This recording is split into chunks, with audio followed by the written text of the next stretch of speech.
Yung mga komentarista na nagsasabing, huwag naman ganyan, ugnayan tayo sa China to resolve the issue peacefully, hindi, makapili ka. Oh, di ba? Yan ang common na sinasabi niyang si Tariela eh. Makapili na makapili. This is not the way to do it. Especially if you are dealing with China, who is an economic superpower, and you are backed by an ally that is not reliable. Mag-iiba na po ang timpla niyan. Bakit ganun pa rin ang ating timpla pagdating sa China? All of this, bakit? Gagirahin ba natin ang China? Does anyone want war? Yung mga iba makapagsalita dyan, akala mo ganun lang ang gera. Parang video game, hindi po ganun. In a war, everyone loses immediately from day one. Talo ng lahat. Why are we doing this? Why are we violating the rights of these people? Yan lamang naman po. I am a lawyer and therefore I'm an officer of the court. I have sworn to defend the rights of everyone. Everyone who is within, anyone who is within Philippine jurisdiction are subjected to certain rights. And as a lawyer, it is my bounden duty to defend that, whether she is someone who is hailed or summoned in the halls of Congress, or someone who is from China, not even my countryman, but who was arrested here. Kailangang ipagtanggol ko po yun. That's the only reason why I said yes immediately to Tita Tess.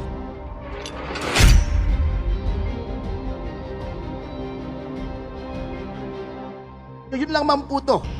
Now, with the kind permission of Katesi, eto naman po, biglaan lamang. I've known Mrs. Teresita Angsi for a long time. Pareho kaming victims advocate. 1990s pa po, nandun ako sa Volunteers Against Crime and Corruption. Kayo, tita, di ba may isang grupo rin kayo? Ano ba yung grupo ninyo? Yung Movement for Restoration of Peace and Order. yun, Movement for Restoration of Peace and Order. Then I'm also the national chairman of the Citizens Crime Watch. We're also an anti-crime watch group. Alam niyo po, nung nababasa ko pa lang ito, hindi pa siya lumalapit sa akin. Nagulat na ako rito sa sinasabing Chinese spy. Alam niyo po, I will make no judgment. Sayaan kong may investigasyon dito. Pero, what really offends my sense of justice and decency? Padala yata ni Martin yun. What really offends my sense of justice and decency is that wala pang ang paglilitis, kahuhuli lamang, wala pang ang preliminary investigation on. Binansagan ng Chinese spy. Bakit ganon? What happened to due process? What happened to the presumption of innocence? What happened to the right to fair trial? Pinrejudice nyo na yung utak ng mga tao. Yan po ang hindi ko maintindihan. Why are certain sectors of government fostering xenophobia? Bakit?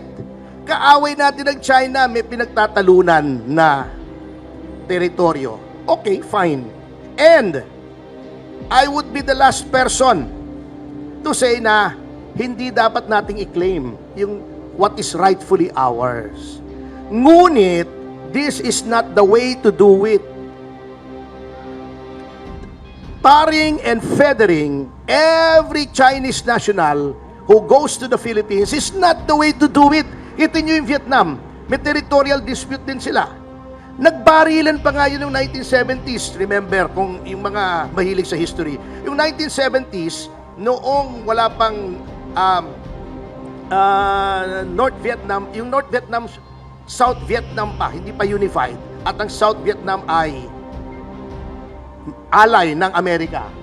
Nagbarilan na yung Navy ng China and Vietnam. At ito, and as an aside, at that time, the 7th Fleet was stationed off South Vietnam.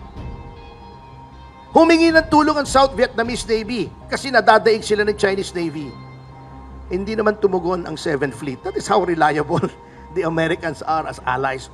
Fact yan. I-google nyo. GMD, Google mo dan. I-google nyo yung battle na yan. Totoo po yan. Hindi ako nag-iimbento. Anyway, we can forcefully and assertively claim under international law our rights without making an enemy, a total enemy out of a nation or its people. Bakit ganon? Nahuli lang may equipment. Nagtanong din po ako OCW lang yun overseas China. Nagtanong din ako kung ano yung mga equipment na yon. That is road surveying equipment para sa autonomous or self-driving cars.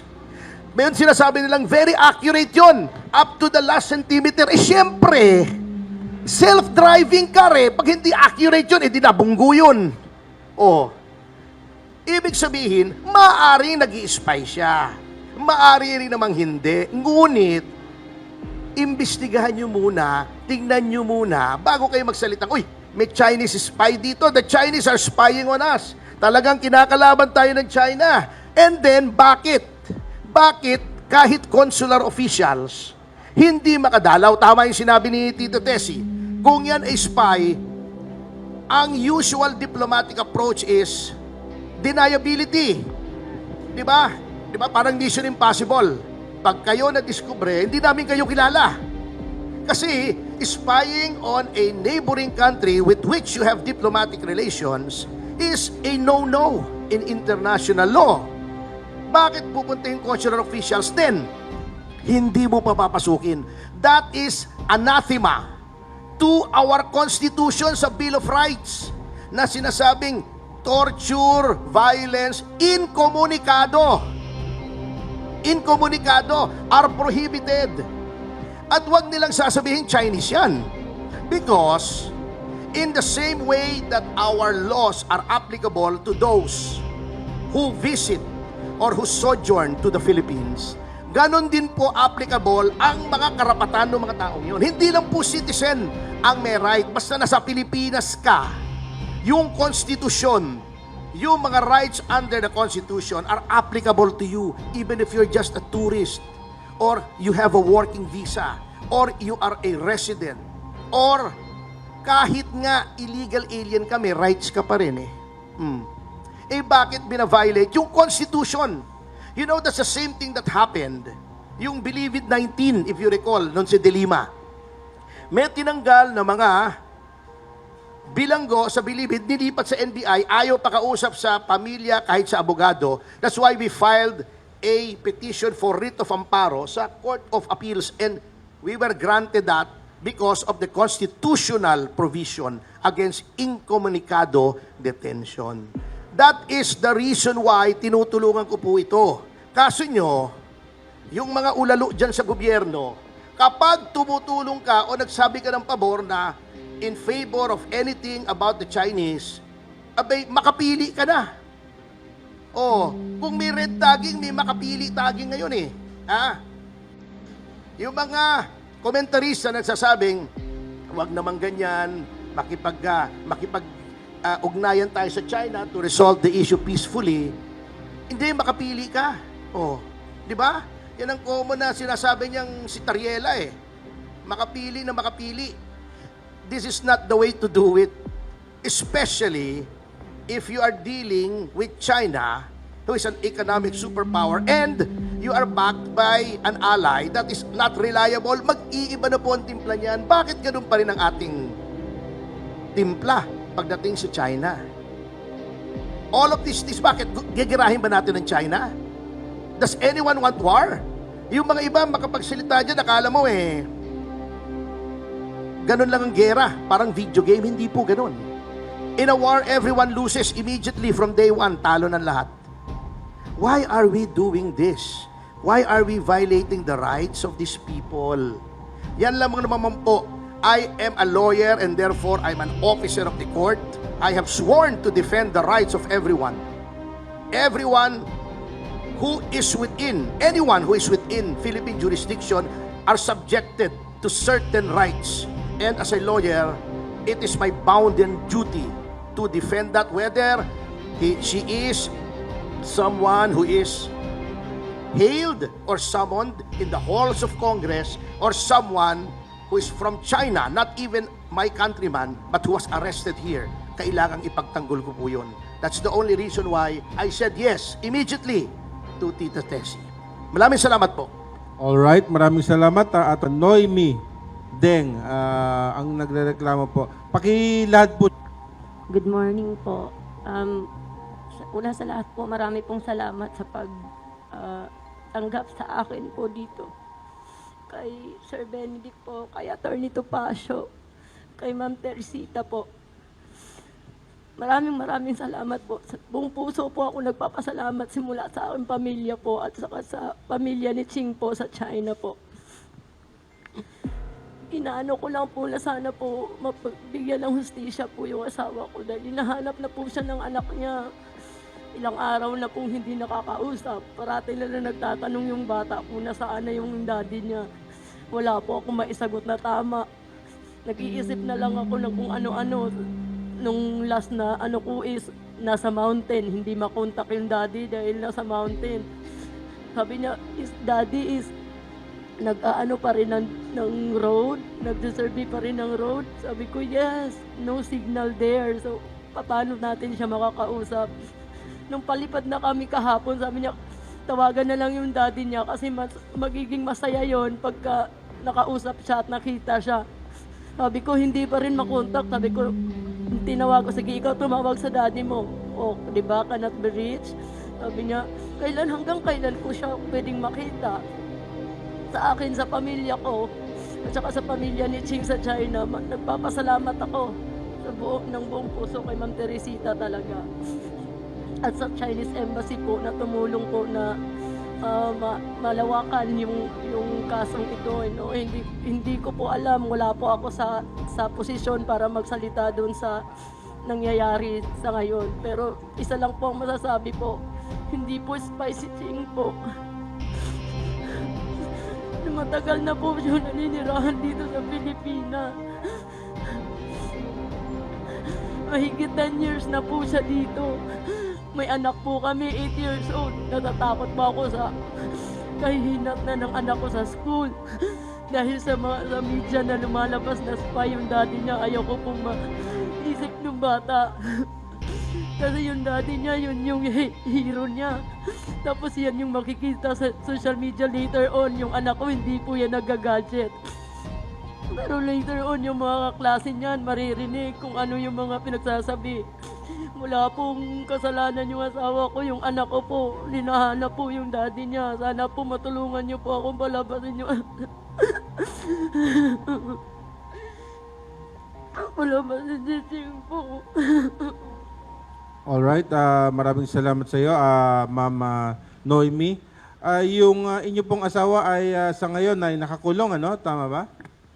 Nasa ano po, sa DOJ daw po facilities. Doon po sa Muntinlupa po. Yung ganon. driver po, yung nagbibigay sa akin ng info kung ano nangyayari. Last visit po niya kahapon po ata. Hindi po daw niya po nakita yung asawa ko. Sabi ko, baka hindi na rin po kami kasi nag-uusap. Ang usap lang namin po, unang usap namin is January 19, 6:58 ata. Nag-usap 6:58 ng morning. Tinawagan ako na maghanda ng damit, pagkain, konting pagkain. Kasi nandun daw po nakakulong. Sabi ko, pwedeng makausap yung si Ching. Nung kinausap ko, sabi niya, don't worry. Kasi alam kong mapapalaya ako kasi wala naman akong kasalanan. Huwag kang mag-aalala. Ingatan mo yung sarili mo. Yung anak natin, ingatan mo. Huwag kang mag-aano ng kung ano-anong iniisip mo. Kasi makakalaya ako. Tutulungan tayo ng Chinese Embassy. Clear yung heart ko, yung puso ko na wala akong kasalanan. Tapos hanggang ngayon po, no, simula nung 19 po, wala pa rin po. Kaya po nandito na po ako. Ngayon po masama pa rin pakiramdam ko po. Nagkanda binat ako dahil sa sobrang pag-iisip kung ano nangyayari po. Okay, yung inyo pong asawa, si Deng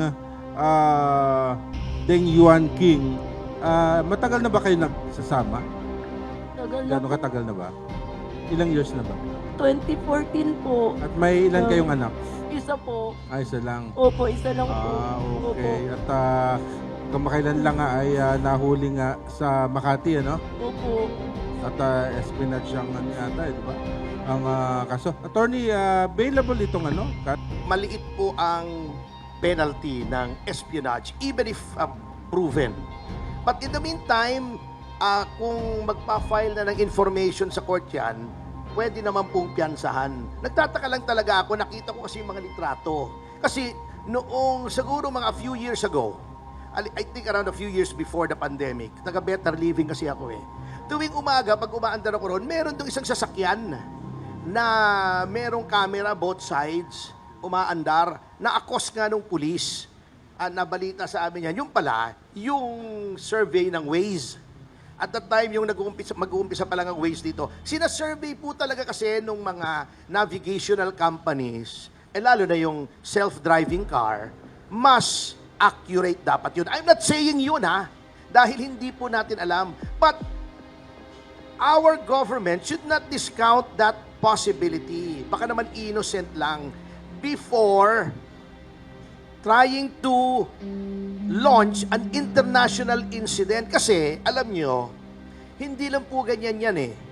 If you accuse another country, especially one with which you have diplomatic relations, of spying, mabigat yan.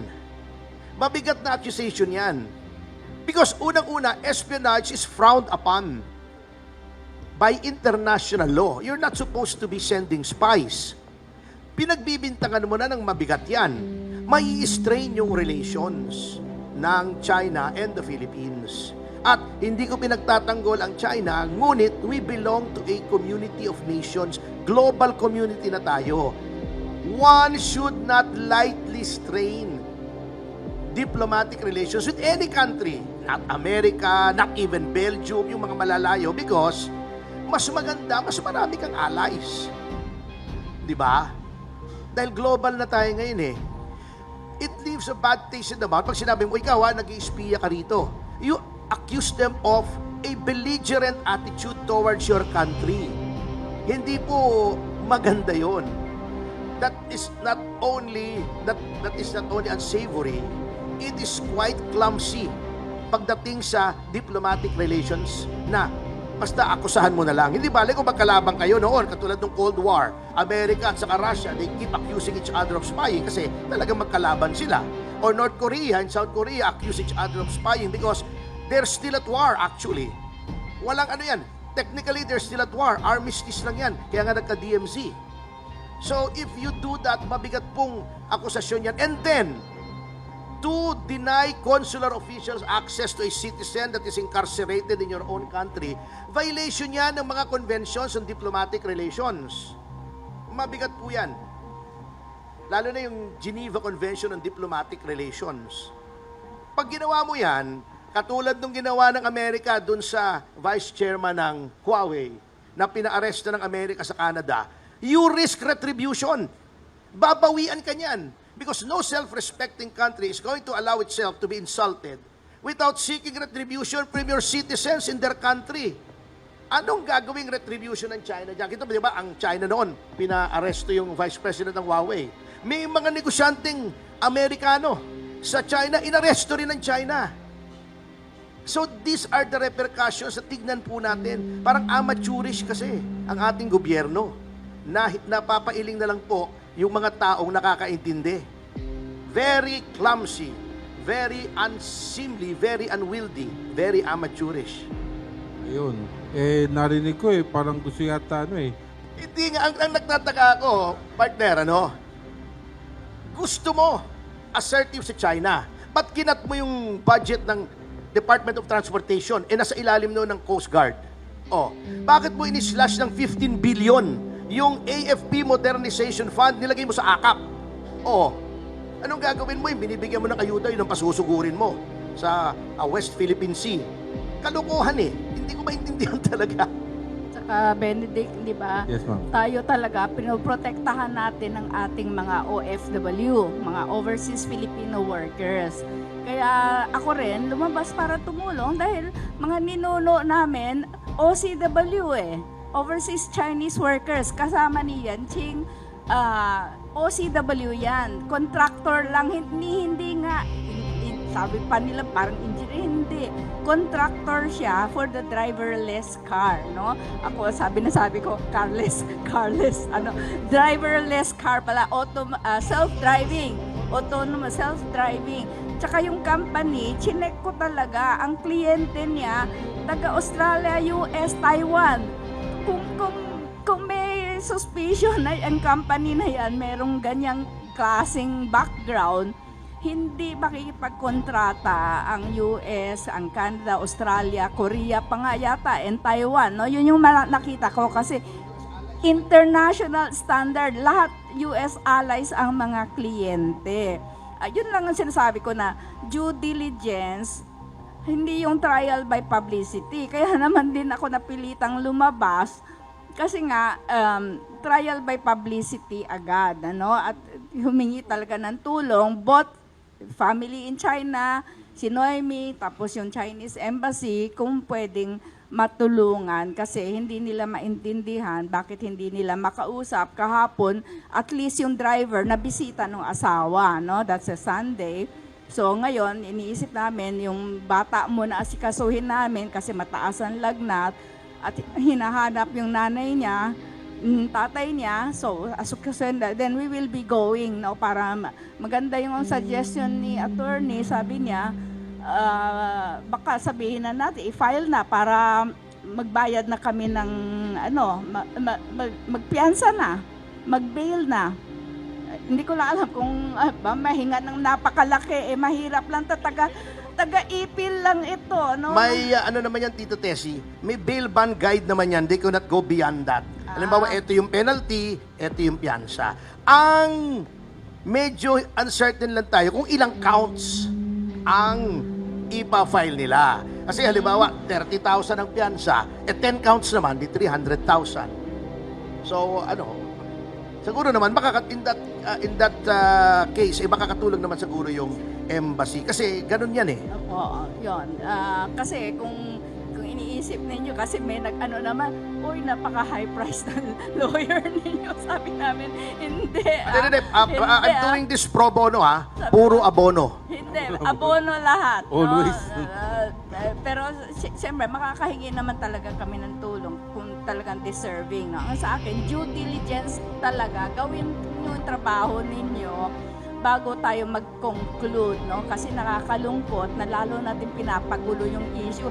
In a country na marites is a national pastime, hindi natin kailangan mag-hire ng mga spy. Thank you po. Alright. Alam nyo nga, ito lang, I would just Yes, like to Attorney. add, a government agency imbued with professionalism would say something like this: we have apprehended certain individuals. We have reason to believe that they may be engaged in espionage activities. So, we will investigate the matter and we will keep you updated on further developments. Ganun lang. Hindi yung inilabas na lahat eh. Pinakita yung sasakyan, pinakita yung equipment, sinabi, tinignan daw yung mga kampo. Eh, syempre yung kampo kasama sa landscape yon. Eh, yung mga EDCA site, sasabihin nila, ipe-penetrate nito. Eh, yung gobernador nga ng mismong probinsya, kung saan nandun ang EDCA sites, hindi pwedeng pumasok sa EDCA under the agreement with the Americans. Paano pa Chinese? Pambihira naman, no? Magcha-Chinese New Year pa naman. Bago, di ba? Yun ang matindi doon eh. Okay, by the way, live tayo sa ating welcome yung